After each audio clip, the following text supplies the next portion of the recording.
Hey guys, what's up? Welcome back to the channel. Thanks for taking a little time out of your day to join in and watch the video. Much appreciated.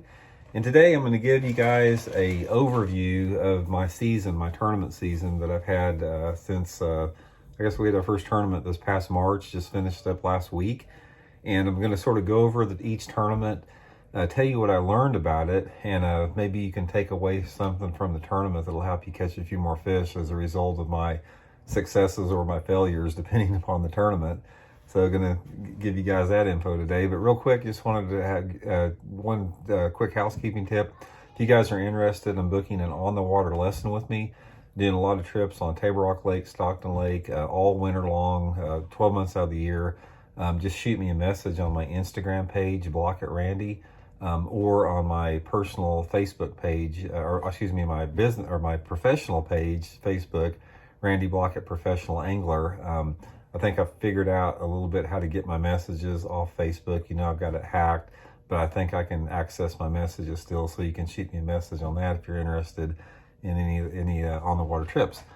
But anyway, I'm going to give you guys, I'm going to start out the first of the year, go through the tournaments I fished, sort of give you a brief summary of what I learned and what the takeaways from it. And you know, the tournaments, guys, it's like, you know, everybody wants to do good in tournaments or just fishing for fun, but it doesn't matter if you're fishing a tournament or if you're just fishing for fun. Every day is a learning experience. You know, if you do great, you can learn from it. If you do bad, you can learn from it. But the thing that I try to take away from every tournament is to try to use it to help me in future tournaments or future days on the water. Because even if you don't have a good day on the water, it can still be valuable down the road. So we'll start out Lake of the Ozarks. Let's go to the first tournament here. This was a Toyota Series tournament, Lake of the Ozarks in March. In practice, in fact, every one of these tournaments I practiced for, I only had two to 2.5 days of practice. Just so busy around here, just did not have time to leave any sooner. Ideally, I'd like to have, 3 or 4 days of practice, but I only got 2.5 days all year long. So I had to really make the most of that time. But anyway, at Lake of the Ozarks, I found some fish up one of the river arms there, the last day of practice. And I was pretty confident I could have a good tournament there. But the thing that happened in that tournament was the first day of the tournament, the area that I found up the river there, it got completely covered up with boats. I mean, I couldn't believe it when I got up there. It was an absolute zoo. Everybody was fishing all the key stretches I caught them on. I pretty much stayed up there all day long and didn't do any good at all. I zeroed the first day of the season for the Toyota Series. Second day of the tournament, I flip-flopped completely. I went down to the dam area, fishing just new water. I hadn't practiced down there. I know Ozarks pretty good. Fished it a lot. And I wound up catching almost 12 pounds that second day, which was a really good bag in that tournament. And I wound up finishing like in 70th place after, being in 200th place the first day. So came out of it and survived it anyway. It wasn't a great start to the season. But the second tournament was the Toyota Series at Grand Lake down there. And Grand, in the springtime of the year, this was a March tournament, I think. In the springtime of the year, it's a finicky place. I mean, there's good fish to be caught, but it's not easy. First day of the tournament, I had a small limit. I think was 9 pounds, 9 or 10 pounds, something like that. And it was sort of like in, I think, 70th place or something like that, 70th or 80th place. And I was basically just throwing spinner baits and shallow crankbaits on rocky banks in that tournament, a little bit of jerk baits, but just could not get any quality fish. So the second day of the tournament, I knew I needed to make an adjustment. So I put a big jig on and I started flipping docks with that. And right off the bat, I caught a 6 pound, 11 ounce fish as my first fish of the day. And it gave me the momentum. And I went on to catch, like 14 something pounds that second day and wound up making a good check in the tournament, finished somewhere in the 20s, top 25 or something like that in the tournament. So second Toyota Series tournament were pretty good. The next tournament we fished, it was the third Toyota Series. There's the 3 tournament series at Lake Dardanelle. And Lake Dardanelle is another tough fishery. It's like, it's one of those places that's got a tremendous amount of dead water. And, if you're not in the right water, you can really get hurt there. And in practice, I tried to catch them fishing shallow grass, shallow laydowns, that type of stuff. Couldn't get anything going. I had an absolutely horrible practice at Dardanelle. So the first day of the tournament, I decided I was just going to stay close and fish all the bridge ripraps with everybody else. And literally everybody else was fishing them too. But I got on some key stretches there, and I started fishing that little Mega Bass's E2 crankbait. And I wound up catching good limits both days of that tournament. I caught 13, 14 pounds both days of the tournament. Almost made the cut there, almost finished in the top 10. I think I finished 13th in that tournament. And that saved my year. After zero in the first day of the Toyota Series, I wound up, made a good comeback. And I wound up finishing 16th in the point standings for that tournament, or 16th for the point standings for the Toyota Series. So that was pretty good. And our next tournament was the first Bassmaster Open, Central Open, down at Lake Pickwick. And this was a post-spawn tournament. I was not looking forward to this tournament because I knew it was going to be a ledge fest. And I just don't get out there and compete on the ledges with everybody else. So I was trying to make the most of my shallow water fishing in that tournament. And I wound up flipping docks the whole tournament. I caught double limits. I caught limits both days of the tournament, like close to 12 pounds a day, which was respectable. But that still, it only put me mid-pack. I think I finished 90th place in that tournament, even with double limits. There was a lot of good fish caught in that tournament.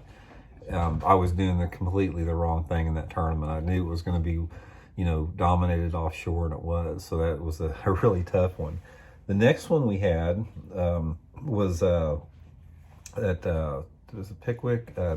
Smith Lake was our next Bassmaster Open. We had, actually, the Smith Lake tournament was canceled, the Bassmaster Open, in April because of high water. It was rescheduled for October, which extremely bummed me out because I knew it was going to be a live scoping deal. I was really looking forward to the April tournament at Smith Lake to catch some shallow. And the Smith Lake tournament in October, it was one on live scope, just like I knew it would be. And I was getting some bites in that tournament, but it was not easy. I was catching most of my fish on top waters. First day of the tournament, I had a pretty good day. I caught a limit the first day, and I was, I think I was right around, 35th or 40th place in the money cut. And just basically running coves with top waters. Second day of the tournament, I ran the same type of water, never got a dang bite. And I just did not catch one the second day of the tournament and wound up finishing in the middle of the pack in that tournament too. So first two Bassmaster Opens were just not very productive. And then the third Bassmaster Open that we just got finished fishing 2 weeks ago at Grand Lake, which is on my home lake, second tournament of the year I fished at Grand, I was simply in the wrong water for the most part of the tournament, except for one spot. The spot that I started on in that tournament, I had been saving it. It was an offshore rock pile that I'd fished for 40 years. And I wanted to save it for the first day of the tournament. So I ran there the first day of the tournament. And right off the bat, I caught a decent fish. I lost one. My partner caught two keepers. And I stayed on this spot for like an hour. And I noticed a boat was trying to get on it. It kept coming in close to me and circling me. Tried to move in, but, gave me plenty of space. It, left and came back a little bit longer. What? Can you open these pencils? You want your pencils open? Yeah, these pencils. Okay, just a second. So, it open. Here, let me have it. So anyway, this one boat was trying to get on the spot. There you go. And eventually I fished it for like another hour, and I went in shallower, and that boat pulled up on the spot that I was fishing. I could tell they wanted to get in there and fish it. And as it turned out, it wound up the angler that was there was the Japanese angler that led the tournament the first day. Caught 21 pounds off that spot that I'd been fishing all morning, obviously with a different technique than what I was using. But so I was around, the right fish on that tournament. Next morning, he was there right off the bat when I got there, so I didn't fish it. I just let him have it. But anyway, I wound up fishing in the wrong part of the lake that tournament. I fished in the dirty water. In that particular tournament, there was a lot of fish caught down the lake in the cleaner water. I just simply I was doing the right thing. I was using the right technique, but in the wrong water. So that didn't do any good there. So that wound up my bass season, which was terrible. I basically finished in the middle of the pack in the point standings. I just never really got in the zone on the Bass Opens. You know, I finished in the 13th in the points last year there, you know, in 2020. But in 2021, I never could get it in gear. It seems like I never got in the right water. It was just sort of one of those off years with that. And then our last tournament was the tournament this past week at Lake Pickwick. It was the Toyota Series Championship. And if you guys followed my channel, you know I tied for 10th in that tournament, and then lost the tiebreaker. And the guy that tied me for 10th went on to win the tournament. So, but anyway, I was pretty happy with that one because I had a bent prop shaft and I couldn't run very far. But that was just a junk fishing tournament. I wound up fishing, literally, I caught them on spinner baits, crankbaits, jigs, jerk baits, just hodgepodge junk fishing, fishing for whatever that looked good at the time, fishing close. But overall, the lesson that I learned here, guys, that I wanted to share with you is that it's very important to get in the right water in practice or any particular time. And you have to be able to identify that right water based upon the season, based upon the time of year, the water level, water clarity, all that type of stuff. So when you're trying to formulate a plan, like a day on the water, that type of stuff. Hold on, I got to take care of some boys. I had some wild boys to take care of there. They're getting back ready for their bedtime. But the big thing, guys, is when you're trying to determine where you want to fish, in addition to taking consideration all the external variables, again, like the water clarity, water level, water temperature, the big thing that you have to take into consideration is fishing pressure. If I look back at my season, the one thing that stands out more than anything else was that the tournaments that I did poorly in this year were the ones that either had too many boats, too much flow in the area, or it's the one that I didn't identify some type of technique outside what everybody else was doing. The only tournament that I was able to do good in the crowd was the Dardanelle tournament, simply because I was positioning my boat a little bit different and I could identify some key sweet spots on the riprap. But other than that, a lot of the tournaments that I wound up fishing, there was a lot of boats in there. And when you have a lot of boats in one particular area, you can take a good area, like a really great fishing area where there's a lot of bass in it, and that area's potential can be reduced tremendously by the fishing pressure. You can take an area that it has potential for you to finish in the top 10 or win the tournament. If you have too much flow in there, too many boats in that area, it will take a potential winning area down to an area where you can't even get a check into it. So be very aware when you're practicing or out looking for fish. Be just as aware of how many boats are in an area as anything else. That's a big factor with that. Second to that, another thing that I learned is that you have to know when to stay and when to leave an area.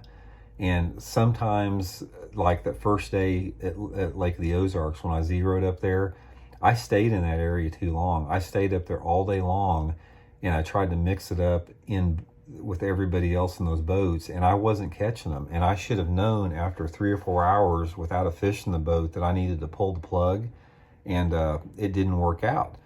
On the opposite side of the coin, at the Toyota Series Championship that I just got back from, the last day of the tournament, it was probably 1 o'clock in the afternoon, and I had 2 fish in the boat, and I knew I had to pull the plug, and I pulled the plug, and I made a run, completely changed the way I was fishing, and wound up catching, a big limit that last day as a result of making that move. So that's just a few things I learned with it out there. There's some more subtle things with that, but it's a never-ending learning experience, guys. Fishing is something that you never master. It's something that you're never gonna reach your fullest potential, because your fullest potential is always, more than what it was the day before.